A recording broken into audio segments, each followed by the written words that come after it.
ஆப்பனண்டே இல்லாம 3 தேர்தல்ல அவர் ஜெயிச்சிட்டு இருக்காரோ அப்படின்னு எனக்கு தோணுது.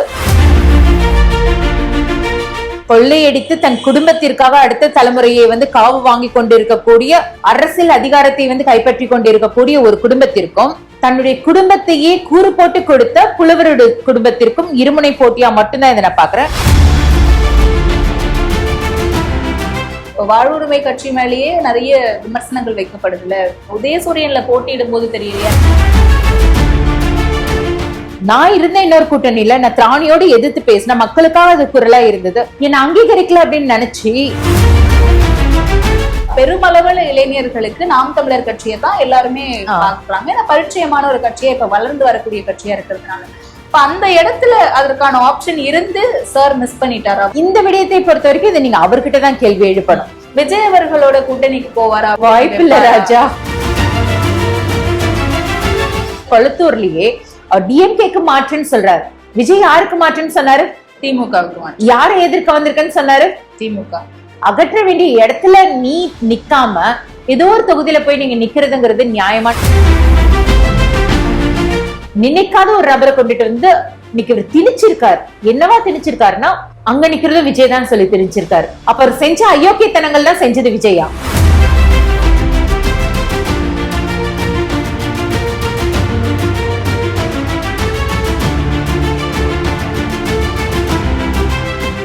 தமிழர் வாழ்வுரிமை கட்சி எங்கள் பாதையே, பிரபாகரன் என்பதெங்கள் கொள்கையே, என்றும் வேல் முருகன் என்பதெங்கள் தலைமையே, தமிழர் வாழ்வு உரிமை காக்க வெகுண்டெழுந்த வேங்கை கூட்டமே. தி டிபேட் நேயர்களுக்கு வணக்கம். இன்றைய சிறப்பு நேர்காணலில் நம்மோடு இணைந்திருப்பவர் புலவர் கலிய பெருமாள் அவர்களுடைய பேத்தியும் தமிழக வாழ்வுரிமை கட்சியோட கூட்டணி அமைத்து இந்த தேர்தல் களத்துல சட்டமன்ற தொகுதியில போட்டியிடக்கூடிய வேட்பாளருமான திருமிகு ஊர்மிளா வள்ளுவன் அவர்கள் தான் இணைந்திருக்காங்க. வாங்க பேசலாம். வணக்கம் மேம். வணக்கம்மா. தொகுதியில எலெக்ஷனுக்கான வேலைகள் எப்படி போயிட்டு இருக்கு? பிரச்சார களம் எப்படி இருக்கு? மக்கள் என்ன சொல்றாங்க? பிரச்சார களம்ங்கிறது மிக விறுவிறுப்பா போயிட்டு இருக்கு.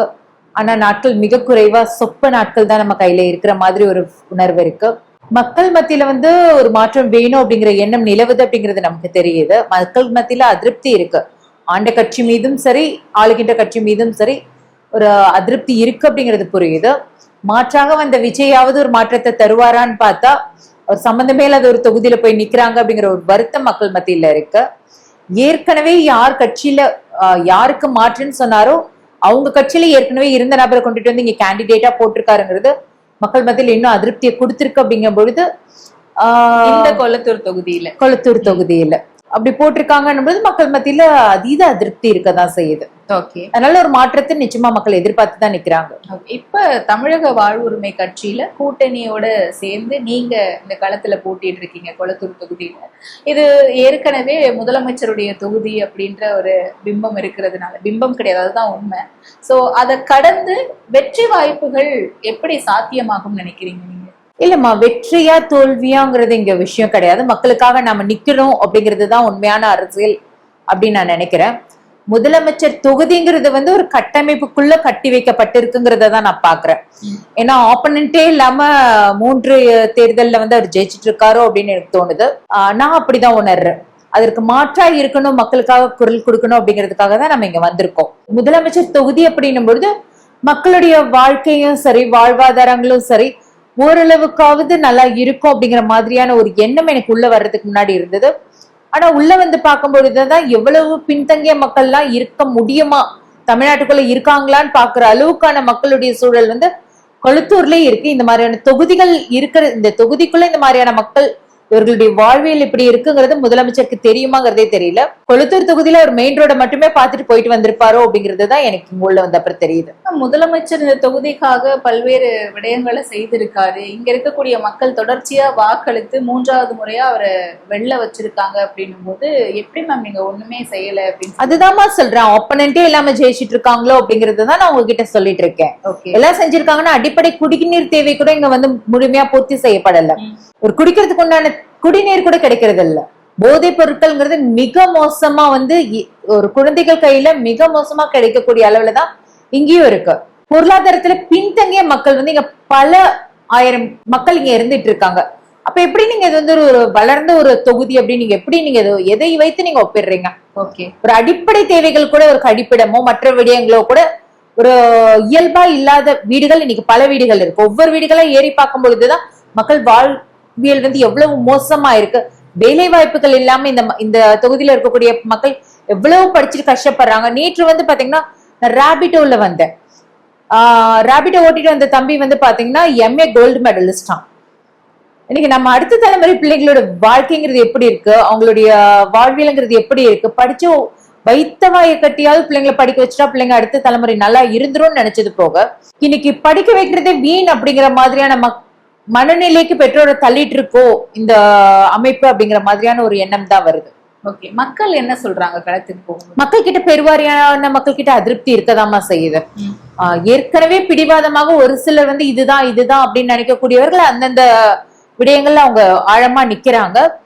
ஆனா மாற்றம் வேணும் அப்படின்னு நினைக்கக்கூடிய மக்களுடைய மனநிலை தான் பெருசா இருக்குங்கிறத தான் நான் பாக்குறேன். ஓகே, நீங்க தமிழக வாழ்வுரிமை கட்சியோட கூட்டணி அமைத்து ஒரு தேர்தலை சந்திக்கணும் அப்படின்ற ஒரு நோக்கம் எங்க இருந்து வந்துச்சுன்னா, இதே தமிழக வாழ்வுரிமை கட்சி கடந்த தேர்தலில் உதயசூரியன் சின்னத்துல நின்று திமுக கூட்டணியில மதசார்பற்ற முற்போக்கு கூட்டணியில போட்டிட்டு வென்று அங்க சட்டமன்ற உறுப்பினரா இருந்தாரு. ஒரு பிரேக் அங்க நடக்குது, வெளியே வராரு அப்படின்ற பட்சத்துல ஏன் அந்த ஒரு முன்னெடுப்பு எடுத்தீங்க? இல்ல, நாங்க வந்து ஒரு 3 மாதத்திற்கு முன்பே திட்டமிட்டு இருந்தோம். தோழர் வெளியில வரல அப்படின்னாலும் நான் வந்து தனித்து வந்து சுயேட்சாங்க நிக்கணுங்கிறது வந்து ஏற்கனவே திட்டமிட்டப்பட்ட ஒரு விடயம் தான். ஏன்னா மிக மோசமான சூழல்ல வந்து இன்னைக்கு தமிழ்நாடு இருக்கு அப்படிங்கறத தான் நான் உணர்றேன். அப்ப நம்மளுடைய எதிர்ப்பை தெரிவிக்கணும் அப்படிங்கிற எண்ணம் எனக்கு இருந்தது.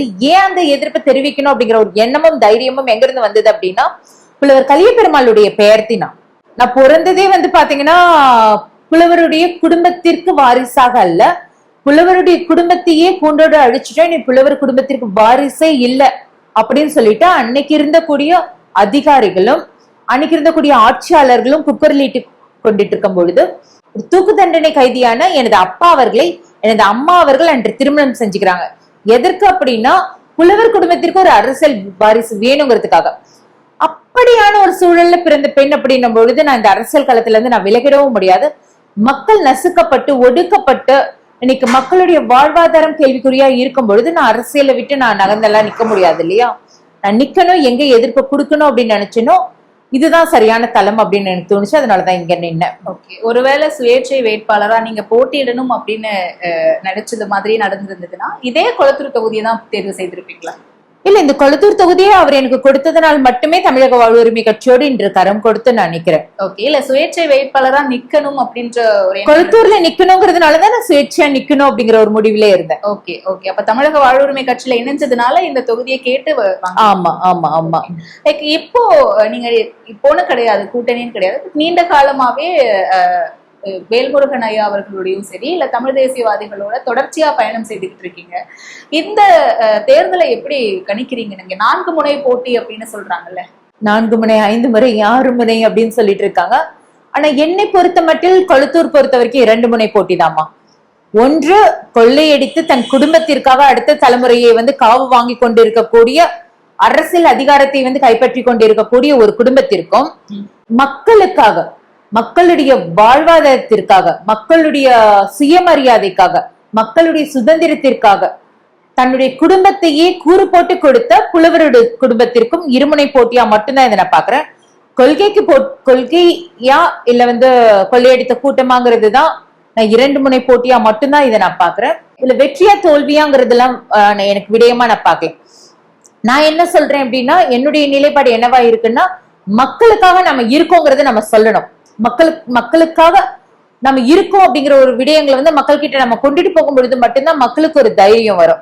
மாற்றுனா என்ன இருக்கு அப்படிங்கிறதே தெரியாத பொழுதுதான் மக்கள் குழம்ப வேண்டியிருக்கு. மாற்றாக நம்ம இருக்கோம் அப்படிங்கறத மக்கள் கிட்ட சொல்லணுங்கிறதுக்காக தான் வந்திருக்கோம். வாக்களிக்கிறாங்க வாக்களிக்கலங்கிறதெல்லாம் அவரவர் விருப்பம். ஆனா உங்களுக்காக நாங்க இருக்கோம், உங்களுக்கு மாற்றமே இல்லை அப்படின்னு நீங்க ஏமாந்துட வேண்டாம் அப்படிங்கிறதுக்காக சொல்றதுக்கு தான் நான் இங்க நிக்கிறேன். மக்கள் அரசியல் செய்யணும்னு இவ்வளவு ஸ்ட்ராங்கா பேசுறீங்க, மக்களுக்கான களப்பணி செய்யணும்னு ரொம்ப ஆர்வமா இருக்கீங்க. இதெல்லாம் தாண்டி வாழ்வுரிமை கட்சி மேலேயே நிறைய விமர்சனங்கள் வைக்கப்படுதுல. உதயசூரியன்ல போட்டியிடும் போது தெரியலையா இப்ப இவ்வளவு குற்றச்சாட்டு வைக்கிறாங்க அப்படின்னு சொல்லிட்டு உங்களுக்கு அந்த எண்ணம் இருந்திருக்கா என்னைக்காவது? இல்ல இல்ல, நான் எனக்கும் இருந்தது. ஆனா எனக்கு எந்த மாதிரியான எண்ணம் இருந்தது அப்படின்னா, நம்ம வந்து எதிர்கட்சியா இருந்துகிட்டு ஒருத்தவங்களை வந்து எதிர்த்து கேள்வி கேட்கறதுங்கிறது ஒரு பெரிய விடயமே இல்ல. ஆனா நட்புடன் தோழமையுடன் நம்ம கூட்டணியில ஒரு கட்சியோட இருந்துகிட்டு அப்பவுமே ஒரு திராணியோட ஆண்மையோடு தான் அவர் வந்து மக்களுக்காக பல விடயங்களை எதிர்த்துதான் பேசினார். சட்டமன்றத்திலயா இருக்கட்டும், பொதுக்கூட்டங்கள்லயா இருக்கட்டும், மக்களுக்கான குரலா அவர் அந்த இடத்துல இருக்கும்போது ஒழிச்சிட்டு தான் இருந்தாரு. நிறைய பேர் கூட சொல்றாங்க இன்னொரு சீட் கொடுக்கலங்கிறதுனாலதான் வெளியில வந்துட்டாரு அப்படிங்கிற மாதிரியான பரவலான ஒரு பேச்சுக்கள் வரதான் செய்யுது. இருக்கு. நான் எப்படி பாக்குறேன் அப்படின்னா, அவர் வந்து மக்களுக்காக குரல் கொடுக்காமையோ இல்ல இவர்களுக்காக மக்களுக்காக அவர்களை எதிர்த்து பேசாம அவர்களுடன் ஒரு கூட்டணியில இருந்திருந்தார் அப்படின்னா நிச்சயமா இன்னைக்கு பிரேமலதா அவர்களுக்கு கொடுக்கப்பட்ட சீட் அப்படிங்கிறது வேல்முருகன் அவர்களுக்கு கொடுக்கப்பட்டிருக்கும் அப்படின்னு தான் நான் நினைக்கிறேன். இவர் தொடர்ந்து மக்களுக்காக பேசிக்கிட்டே இருக்காரு, கூட்டணியில இருந்துட்டும் குடைச்சல் கொடுத்துட்டு இருக்காரு அப்படிங்கறதுனாலதான் அவங்க இன்னொரு சீட்டு கொடுக்கறதுக்கு பயந்தாங்க. அதனால சீட்டுக்காக அவர் இங்க நிக்கல. சீட்டுக்காக தான் அவர் நின்று இருந்தாருன்னா அமைதியா நின்று இருப்பார். அமைதியா நின்று இருந்தாருன்னா அள்ளி கொடுத்திருப்பாங்க. இன்னும் ஒத்த சீட்டுக்காக அவர் சண்டை போட்டு நிக்கணுங்கிற அவசியம் கிடையாது. அந்த ஒற்றை சீட்டுக்காக அவர் நிக்க வேண்டிய அவசியம் என்ன அப்படின்னா, மக்களுக்காக போராடிய பல போராளிகள் இந்த கட்சியில இருக்காங்க. அவர்கள் மீதெல்லாம் மக்களுக்காக போராடியதால் ஏற்பட்ட வழக்குகள்ங்கிறது மிக அதிகமா இருக்கு. அப்ப அதுல இருந்து அரணா அவர்களை காக்க வேண்டிய கட்டாயம் அவருக்கு இருக்கு. நம்ம வெளியில இருந்து பேசிட்டு போயிடலாம். ஆனா அவர்களுடைய சூழல்ங்கிறது என்ன அப்படிங்கறது நமக்கு தெரியாது இல்லையா? ஆனா ஒரு விடயத்தை மட்டும் அவர்கிட்ட நான் மிக தெளிவா சொல்லியிருந்தேன். திமுக கூட்டணியில இருக்க வரையும் என்னுடைய ஓட்டு கூட உங்களுக்கு விடாது அப்படிங்கறத நான் மிக தெளிவா தோழர்கிட்ட நான் பேசியிருந்தேன். அப்படி பேசிய ஒரு பெண்ணை தன்னுடைய கூட்டணியில் இணைத்த ஒரு ஒரு பெரும் நான் கேட்ட ஒரு தொகுதியும் அவர் கொடுத்த இன்னைக்கு இருக்காரு அப்படின்னா அது அவருடைய நேர்மையான ஒரு நிலைப்பாட்டை தானே காட்டுது. நான் இருந்த இன்னொரு கூட்டணியில நான் திராணியோடு எதிர்த்து பேசின மக்களுக்காக அது குரலா இருந்தது.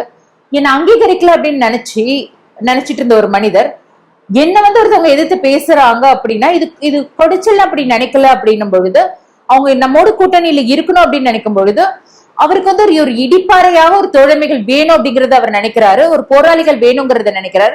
இது ஒரு ஹெல்த்தியான ஒரு விஷயமா தானே நம்ம பார்க்க வேண்டியிருக்கு. ஓகே, நான் அதை அப்படிதான் நினைக்கிறேன். ஆனா இன்றைக்கு அவர் வெளியே வந்த பிறகு பல்வேறு விமர்சனங்கள் இருந்துச்சு.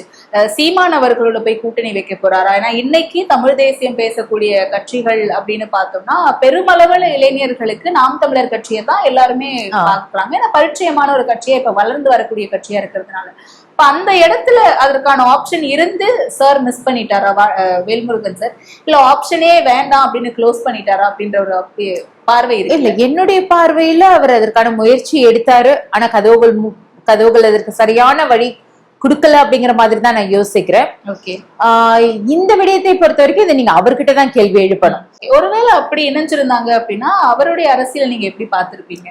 மிக பலமான ஒரு கூட்டணியா இருந்திருக்கும் அப்படின்னு நான் நினைக்கிறேன். ஒரு ஆக்கப்பூர்வமான ஒரு முன்னெடுப்பா அது போயிருந்திருக்கும்னு நான் நினைக்கிறேன். ஏன் இந்த மாதிரியான ஒரு ஒற்றுமை வந்து தமிழர்களுக்குள்ள இல்ல அப்படிங்கறது எனக்கு புரியவே இல்லை. இது நடக்கல அப்படிங்கிறத விட அவர் வெளியில வந்து ஒரு சில மாதங்கள் அப்படின்னு கூட இல்லாம ஒரு சில நாட்களுக்குள்ள அவர் ஒரு சின்னத்தை வாங்கி இத்தனை தொகுதிகள்ல ஆளை போட்டு இன்னைக்கு தேர்தலையும் அவர் வந்து அணுக போறாருங்கிறதே மிக ஒரு பெரிய விடயம் தானே. தன்னுடைய பலம் என்ன அப்படிங்கறது தெரிஞ்சுக்கிறதுக்கும் தான் மக்களுக்காக எவ்வளவு தூரம் நிக்க முடியும் சுதந்திரமாக அப்படிங்கறது வெளிப்படுத்துறதுக்குமான ஒரு வாய்ப்பா இது இருக்கும்ல, அதற்கான வாய்ப்பா தான் இதை நான் பாக்குறேன். ஓகே, இன்னைக்கு இரு பெரும் திராவிட கட்சிகளை கோல் வச்சு தமிழகத்துல இருக்காங்க, திமுகவும் அதிமுகவும். தமிழக வெற்றி கழகம்னு சொல்லிட்டு ஒரு இளைஞர்கள் படை ஆதரவோட ஒரு புதிய கட்சி வந்திருக்காங்க. அவங்களுக்கான ஒரு ஆடியன்ஸ் இருக்காங்க. அண்ட் நாம் தமிழர் கட்சி அங்கீகாரம் பெற்ற கட்சியா மாறி இருக்காங்க. அப்படின்னும் போது இவங்களை மட்டுமே கருத்துல கொண்டு இப்போ இந்த கேமரா சின்னத்தை எப்படி கொண்டு போய் மக்கள் மத்தியில சேர்க்க முடியும்னு நீங்க நினைக்கிறீங்க? ரொம்ப ஷார்ட் ஸ்பேன் ஆஃப் டைம் நீங்க இது ஒரு மிகப்பெரிய சவாலா இருக்காதா? கைவிட்டு எண்ணக்கூடிய நாட்கள் தான் கையில இருக்கு, சவால்கள் தான் இல்லைன்னா சொல்ல முடியாது. சவால்கள் சொல்றதை விட இது மிகப்பெரும் ஒரு போரை சந்திக்கிற மாதிரியான ஒரு போராட்டமான ஒரு சூழல்ல தான் இன்னைக்கு தேர்தல் களம் இருக்கு. ஆனா இதெல்லாம் விட மிக மோசமான ஒரு இடையும் அடுத்த தலைமுறையுடைய எதிர்காலம்ங்கிறத கேள்விக்குறியா இருக்கு. பெண் பிள்ளைகளுக்கு இன்னைக்கு முழுமையான பாதுகாப்பு இல்லை. போதைப் பொருட்கள்ங்கிறது மிக மோசமா இருக்கு. படித்து வேலைக்கு போக வேண்டிய பிள்ளைகளுக்கு வேலை வாய்ப்பு இல்லை. ஆனா எதெல்லாம் கிடைக்க கூடாதோ அதெல்லாம் இயல்பா கிடைக்க வேண்டிய விஷயங்கள் எல்லாம் எதுவும் கிடைக்கிறது இல்லை. இன்னைக்கு அடித்தட்ட மக்களுடைய வாழ்வியல் அப்படிங்கிறது வந்து பாத்தீங்கன்னா மிக மோசமா இருக்கு அப்படின்னும் பொழுது இன்னும் இது இப்படி இருக்காதா, அது அப்படி இருக்காதா, இப்ப நம்ம நிக்கணுமா அப்படின்னு நம்ம நினைக்கிறத விட கடைசி நேரத்துல கூட அவர் வந்து நின்று இருக்காரு அப்படிங்கிறதுதான் ஒரு பெரிய விஷயமா நான் பாக்குறேன். இது இவரை மாதிரி கூட்டணியில் இருந்த மத்த கட்சிகளுக்கு வந்து இனிமே வந்து ஒரு ஆர்வத்தையும் ஒரு ஊக்கத்தையும் கொடுக்கும் அப்படிங்கறத தான் நான் நம்புறேன். இப்ப அடுத்து வரக்கூடிய யங்ஸ்டர்ஸ்க்கு நீங்க என்ன மெசேஜ் சொல்ல விரும்புறீங்க? ஏன்னா இப்ப பலரும் தமிழக வெற்றி கழகம் பின்னாடி போறாங்க, நாம் தமிழர் கட்சி பின்னாடி போறாங்க, இந்த மாதிரி திராவிட கட்சிகள்ல இளைஞர்கள் சேர்றதை பார்க்க முடியுது. இப்ப தமிழ் தேசியம் பேசக்கூடிய கட்சிகளை நோக்கி எத்தனை பேர் வராங்கன்னு நினைக்கிறீங்க? எக்ஸப்ட் நாம் தமிழர் கட்சி மக்கள் பணிக்காக செய்யணும், வெற்றி முக்கியம் கிடையாது அப்படின்னு சொல்லி. தமிழ் தேசியத்தை பற்றிய புரிதலே இன்னைக்கு மக்கள் மத்தியில இல்லாமதான் இருக்கு. மாற்று மொழித்தவரை பாத்தீங்கன்னா எதிரிகளாக பார்க்கக்கூடிய ஒரு அமைப்பு தான் தமிழ் தேசிய அமைப்புங்கிற மாதிரியான ஒரு கட்டமைப்பு போயிட்டு இருக்கு. அது மிக தவறான ஒரு விடயம். யாதும் ஒரே யாவரும் கேளுன்னு சொன்னவங்க தான் தமிழர்கள். தமிழர்களுடைய மரபுங்கிறதே அதுதான். ஆனா தமிழர்களுடைய வாழ்வியல் அவர்களுக்கான உரிமைகள்னு ஒண்ணு இருக்கு. இந்த உரிமைகளுக்காக தான் தமிழ் தேசியம் போராடுத ஒழிய மாற்று மொழித்தவரை எதிரிகளாக நினைத்தலாம் இங்க போராடுறது இல்ல. ஒரு சுயமரியாதையோடு தமிழன் தன் நிலத்தில் வாழணும்னு சொல்றதுதான் தமிழ் தேசியம். ஆனா இதெல்லாம் இல்லாம வேறு மாதிரியான ஒரு கட்டமைப்புகளை கொண்டுட்டு போயிட்டு இருக்காங்க. தமிழ் தேசத்துக்குள்ள எப்படி மக்களை கொண்டுட்டு வரணும் அப்படின்னா சுயமரியாதையோடு தன்மானத்தோடு யாரெல்லாம் வாழணும்னு நினைக்கிறாங்க அப்படின்னா அவங்க எல்லாம் நம்ம கொண்டுட்டு வர வேண்டிய கடமையும் கட்டாயமும் நமக்கு இருக்கு. ஏன்னா முழுமையா அவர்களுக்கு புரிதல் இல்லாம இருக்கு. பல விடயங்களை பேசி புரிதல் அவர்களுக்கு கொடுத்துதான் நம்ம கொண்டுட்டு வர வேண்டிய இருக்கு. இன்னைக்கு இந்த கொளத்தூர் தொகுதியில நீங்க புலவர் கலிய பெருமாள் அவர்களுடைய பேத்தியா தொடர்ச்சியா களத்துல இருக்கிறதுனால வெற்றி தோல்வியை பார்க்காம நிக்கிறீங்க. 234 தொகுதியிலையும் உங்க தொகுதி இல்லாம 233 தொகுதியிலையுமே இருக்கக்கூடிய வேட்பாளர்கள் அதே கண்ணோட்டத்தோட தான் நிற்பாங்களா? இறங்கியாச்சுமா, இறங்கினப்படி இப்படி இருக்காங்களா அப்படி இருக்கிறாங்களா அப்படிங்கறத விட மிக குறுகிய நாட்கள் தான் இருக்க வேண்டிய கடமையும் கட்டாயமும் நமக்கு இருக்குங்கிறத அவங்களுக்கு நம்ம சொல்லணும். நிக்க வேண்டிய அவசியம் நமக்கு இருக்கு அப்படிங்கறத நம்ம சொல்லணும். நம்ம இறங்குறதுக்கு முன்னாடி 1000 முறை யோசிக்கலாம். இறங்கிட்ட அப்புறம் இப்படிதான் இருப்பாங்களா அப்படின்னு யோசிக்கிறத விட அவர்களை அப்படி தயார் செய்வதற்கு என்னென்ன பணிகள் செய்யணுமோ அதை தலைவர் செஞ்சிட்டு இருக்காரு அப்படின்னு நான் நம்புறேன். அவர்களுடன் உறுதுணையா இருக்காருன்னு நான் நம்புறேன். அதனால இது முதல் கட்ட முயற்சி தானே. நம்ம பார்க்கலாம் தொடர்ந்து எப்படி சூழல் மாறுது அப்படிங்கறத நிச்சயமா நம்ம கூட்டணியில இருந்துகிட்டே ரொம்ப ஸ்ட்ராங்கா கவர்மெண்ட்டை எதிர்க்கிறது அப்படிங்கிறது பெரிய விஷயம். அதை வேல்முருகன் சார் பண்ணாருன்னு நீங்க சொன்னீங்கல்ல, அந்த ஒரு வாய்ஸ் இன்னைக்கு ஒரு மக்கள் ரெப்ரசன்டேட்டிவா சட்டப்பேரவையில ஒழிக்குது அப்படிங்கிறது ஒரு எக்ஸ்ட்ரா பவரா இருந்திருக்குமே. அப்ப அந்த டெசிஷனை நீங்க எப்படி பார்க்கறீங்க? கூட்டணியில இருந்து வெளியே வந்தது நான் இருந்து பேசுறேன். நான் பேசுறது அந்த இடத்துல மக்களுக்காக போய் சேருது. ஒரு மாற்றம் நிகழுதுன்னா அந்த இடத்துல கூட்டணியில இருந்து நீங்க சொல்ற மாதிரி நம்ம நிக்கிறதுங்கிறது சரியான ஒரு விடயமா இருக்கும். ஆனா அப்படி எதுவுமே ஒரு விஷயம் நடக்கல அப்படின்னும் பொழுது பல விஷயங்கள் நீங்க மறுக்கப்பட்டுக்கிட்டே இருக்கணும் பொழுது கூட்டணியில இருக்க வேண்டிய அவசியம் என்ன? அங்கிருந்து பேசுறதுக்கு பதிலா மக்கள் மத்தியில இருந்து பேசிட்டு போயிடலாம்ல. இந்த மாற்றம்ங்கிறது சரியான ஒரு மாற்றமா தான் நான் பாக்குறேன். இருந்து ஒழிக்கக்கூடிய குரல் இன்னும் மாஸ் ஆடியன்ஸ் ரீச் ஆகும்ல, அந்த மாதிரி கேக்குறேன். இல்லம்மா, அதற்காக நம்ம எவ்வளவு விலை கொடுக்கறோம்னு ஒண்ணு இருக்குல்ல. நீங்க சொல்ற கேள்விங்கிறது மிகச்சரியான கேள்வி, நான் இல்லன்னு சொல்லல. அதற்கான வேல்யூங்கிறது அதிகம் தான், அதை நான் இல்லன்னு குறைத்தெல்லாம் மதிப்பிடல. ஆனா அதற்காக நம்ம கொடுக்கக்கூடிய விலைங்கிறது என்னன்னு ஒண்ணு இருக்குல்ல. நம்ம சுயமரியாதையை கொடுக்க வேண்டியிருக்கு, அடுத்த தலைமுறை பிள்ளைங்களுடைய வாழ்க்கையை கொடுக்க வேண்டியிருக்கு, அவங்களுடைய வாழ்வாதாரத்தை கொடுக்க வேண்டியிருக்கு. இப்படி எல்லா விஷயங்களையும் கொடுத்துட்டு நம்ம அங்க நின்று கத்தி கத்தி நம்ம பேசி மட்டும் என்ன விஷயங்கள் நடந்துட போகுது? 1-2 நடக்கிறதுனால மட்டும் என்ன மாற்றங்கள் வரப்போகுது? ஏதோ ஒரு கட்டத்துல நம்ம நகர்ந்துதானே ஆகணும். ஓகே, இப்ப நீங்க இந்த தேர்தல் மட்டும் இல்லாம ஒரு நீண்ட கால அனுபவமும் பயணமும் களத்துல உங்களுக்கு வேல்முருகன் சாரோட இருந்திருக்கு தமிழ் தேசியவாதியா. சோ அப்படி பார்க்கும்போது கூட்டணியை விட்டு வெளியே வரும்போது அவர் நிறைய மனக்கசப்புகளோட தான் நான் வெளியே வரேன் அப்படின்ற மாதிரி சொன்னாரு. திமுக கூட்டணி கட்சிகளை சரியா நடத்தல அப்படின்ற மாதிரி சொன்னாரு. அதை பத்தி உங்கள்ட்ட ஏதாவது டிஸ்கஸ் பண்ணிருக்காரா? எனது மண் சார்ந்த மரபுக்கு சொந்தக்காரர்மா. செம்மண் பூமிங்கிறதுக்கே ஒரு வரலாறு உண்டு, அந்த வரலாறுக்கு சொந்தக்காரர். அப்படின்னும் பொழுது அங்க இருக்கக்கூடிய அந்த மண்ணுக்கான ஒரு கொள்கைகள்னு உண்டு, கோட்பாடுகள்னு உண்டு.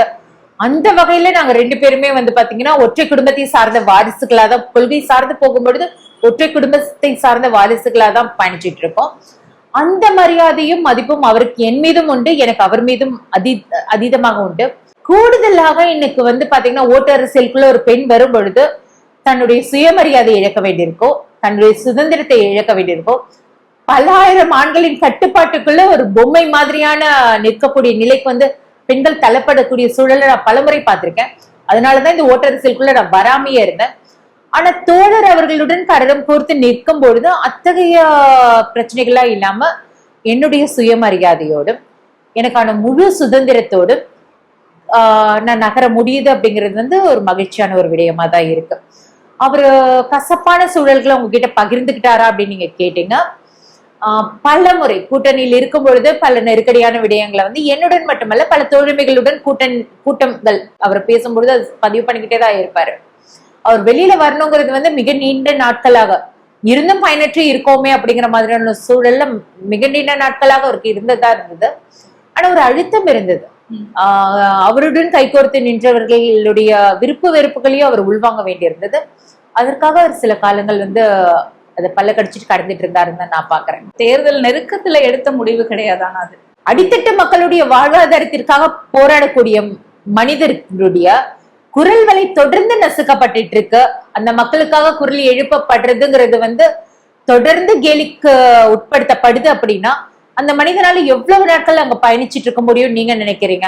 ஓகே, இப்ப நம்ம சீமான் அவர்களை குறித்து பேசணும். கூட்டணிக்கு போவாரா அப்படின்ற ஒரு பேச்சுவார்த்தைகள் இருந்துச்சு அப்படின்னு சொல்லிட்டு, விஜய் அவர்களோட கூட்டணிக்கு போவாரா அப்படின்ற கேள்வியும் இருந்துச்சு. தாவேகாவோட வாய்ப்பு இல்ல ராஜா அப்படிங்கறத அவர் பலமுறை சொல்லிட்டாரு. ஏன்னா விஜய் அவர்களுடைய வருகைங்கிறது ஆரம்ப கட்டத்துல நான் கூட வந்து பாத்தீங்கன்னா விஜய் அவர்களை பிடிக்கும் அப்படியெல்லாம் கிடையாது. ஆனா விஜய் அவர்களை பிடித்த ஒரு தலைமுறைன்னு ஒண்ணு இருக்கு இல்லையா, அந்த தலைமுறையுடைய வேகத்தை பார்க்கும் பொழுது அவர்கள் அரசியலை நோக்கி நகரத்தை பார்க்கும் பொழுதும் சரியா தப்போ, எங்க அப்பா வந்து இதை செய்யாத தப்பு இது செய்யக்கூடாதுன்னு சொல்ல மாட்டாரு, போய் செஞ்சு அடிபட்டுட்டு வா பட்டு தெரிஞ்சிக்கோ அப்படின்னுவாரு. அந்த சுதந்திரத்தை அந்த குழந்தைங்களுக்கும் கொடுக்கணும் அப்படிங்கிற எண்ணத்தின் அடிப்படையில் சரி அவர் வர்றது சரிதான் அப்படிங்கிற ஒரு நிலைப்பாடு எனக்குள்ளேயும் இருந்தது. ஆனா இன்னைக்கு சூழல் அப்படி இருக்கா அப்படின்னா நிச்சயமா இல்ல. நான் தான் சொல்றேன்ல, கொளத்தூர்லயே அவர் டிஎம்கேக்கு மாற்றுன்னு சொல்றாரு. விஜய் யாருக்கு மாற்றுன்னு சொன்னாரு? திமுகவுக்கு மாற்று. யாரை எதிர்க்க வந்திருக்குன்னு சொன்னாரு? திமுக ஒரு தீய சக்தினாரு. அப்ப அந்த தீய சக்தியை அகற்ற வேண்டிய இடத்துல நீ நின்னுக்கிட்டு அகற்ற வேண்டிய இடத்துல நீ நிக்காம ஏதோ ஒரு தொகுதியில போய் நீங்க நிக்கிறதுங்கிறது நியாயமான ஒரு விஷயமாங்கிற கேள்வி எழதானே செய்யுது. ரெண்டே விஷயம் தான் எனக்கு தோணுச்சு. ஏன்னா உன் மீது உனக்கு நம்பிக்கை இல்லையா, இல்ல உன் மீது உயிரை கொடுத்த அப்புறம் கூட உன்னை உயிராக நினைக்கக்கூடிய மக்கள் மீது உனக்கு நம்பிக்கை இல்லையாங்கிறது புரியல. எந்த எண்ணத்தின் அடிப்படையில மக்களுக்கு விரோதியாக இருக்கக்கூடிய மக்கள் வந்து தனக்கானவனாக நினைக்காத ஒரு நபரை கொண்டுட்டு வந்து இன்னைக்கு இவர் திணிச்சிருக்காரு. என்னவா திணிச்சிருக்காருன்னா அங்க நிக்கிறது விஜய் தான் சொல்லி திணிச்சிருக்காரு. அப்ப அவர் செஞ்ச அயோக்கியத்தனங்கள் தான் செஞ்சது விஜயா? இந்த கேள்விகள்லாம் எழுதானே செய்யுது.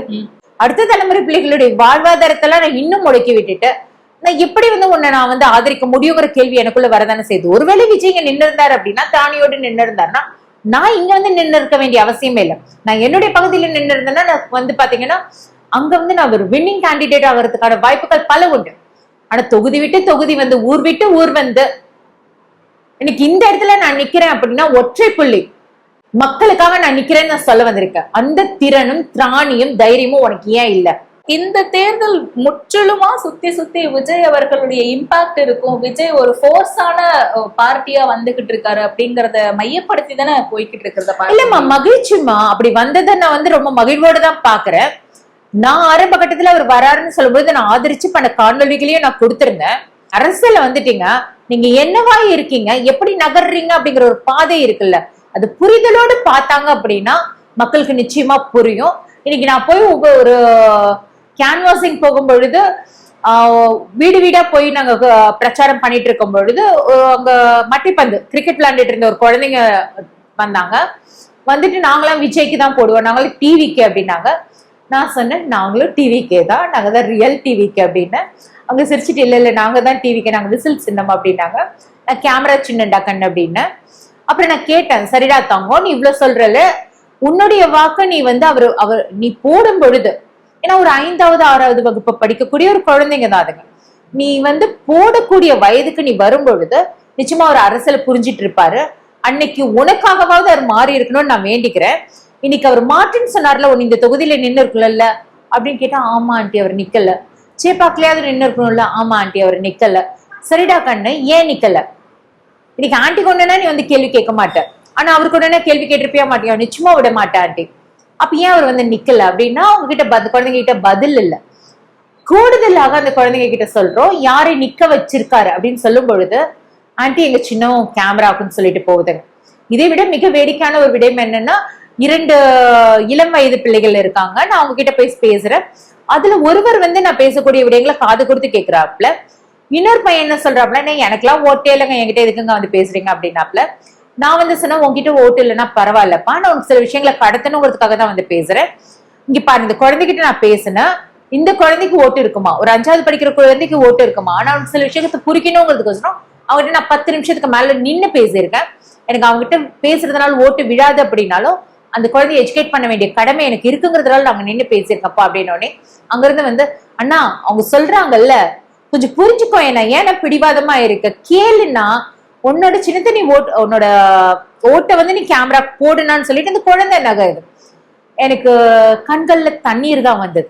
நான் ஒரே ஒரு விஷயத்தான் மக்கள் கிட்ட சொல்றேன், இது உங்க தன்மானத்தை வந்து சீண்டி பார்க்கக்கூடிய ஒரு தேர்தல். உங்களை பணம் கொடுத்தோம், ஒரு ஆள்பலத்தை காட்டி மட்டுமே உங்களை அடிமையாக்கலான்னு ஒரு கூட்டம் நினைச்சிட்டு இருக்கு. நாங்க அப்படியெல்லாம் அடிமை ஆக மாட்டோம்னு சொல்றதுக்கான வாய்ப்பு, அந்த வாய்ப்பை பயன்படுத்தி வாக்களிங்க அப்படிங்கிற விஷயத்தான் நான் சொல்றேன். கூடுதலாக எனக்கு வாக்களிக்கிறதன் மூலியமா நீ ஜெயிச்சிருவியாமா அப்படிங்கிற ஒரு எண்ணம் கூட வரலாம். நான் ஜெயிப்பனா தோப்பனாங்கிறது விஷயம் கிடையாது. அடுத்த தலைமுறைக்கு நான் என்ன கடத்திட்டு போறேங்கிறது தான் முக்கியம். மக்களுக்காக வந்திருக்காங்க, மக்களோட மக்களா நின்று இருக்காங்க, மக்களுக்காக இவங்க குரல் கொடுத்திருக்காங்க அப்படின்னும் பொழுது மக்கள் இவங்களை ஆதரிச்சிருக்காங்க. எனக்கு விழக்கூடிய ஒவ்வொரு ஓட்டும் மக்களின் மீது வைக்கக்கூடிய நம்பிக்கை. அப்ப மக்களுக்காக நான் குரல் கொடுக்கிறேன் பொழுது மக்கள் அந்த ஆதரிச்சு ஓட்டு போடுறாங்க அப்படின்னா அப்ப அடுத்து வரக்கூடிய தலைமுறை பிள்ளை என்ன நினைக்கும்? இப்ப நீ என்னமா நினைப்ப? ஓ நீ கத்துன்னு கத்திட்டு இருந்தாங்க, இவங்க என்ன பண்ண போறாங்கன்னு யோசிச்சோம். ஓ மக்கள் இவங்களை ஆதரிச்சிருக்காங்க அப்படின்னு நம்ம இப்ப சரியான வழியில அறம் சார்ந்து நம்ம நகரும் பொழுது, மக்களுக்காக நம்ம செயல்படும் பொழுது நம்மையும் மக்கள் ஆதரிப்பாங்க போல இருக்குங்கிற நிலைப்பாடு உனக்கு வருமா வராதா? நிச்சயமா. சரி, அதற்காக ஓட்ட போடுங்கம்மா நான் சொல்லிட்டு வந்துட்டு இருக்கேன். ஓட்டு போடுறதும் போடாததும் அவங்கவுங்க விருப்பம். ஆனா சொல்ல வேண்டிய விஷயத்த ஆழமாவும் அழுத்தமாவும் சொல்ல வேண்டியது என்னோட கடமை. அதை நான் மிகச்சிறப்பா செஞ்சிட்டு இருக்கேங்கிற மனநிறைவோட இந்த தேர்தலை சந்திச்சுட்டு இருக்கேன். ரொம்ப பிராக்டிக்கலா களம் எப்படி இருக்கு அப்படிங்கறத சொன்னீங்க. உங்களுடைய நிலைப்பாடு அப்படிங்கறது வெற்றி தோல்விக்கு அப்பாற்பட்டு ரொம்ப ஸ்ட்ராங்காவும் சொன்னீங்க. ரொம்ப நிறைவான ஒரு இன்டர்வியூ நினைக்கிறேன். நேரத்திற்கு ரொம்ப நன்றி. மற்ற மகிழ்ச்சிமா, நன்றி. வெற்றி பெற வாழ்த்துக்கள். நன்றிமா.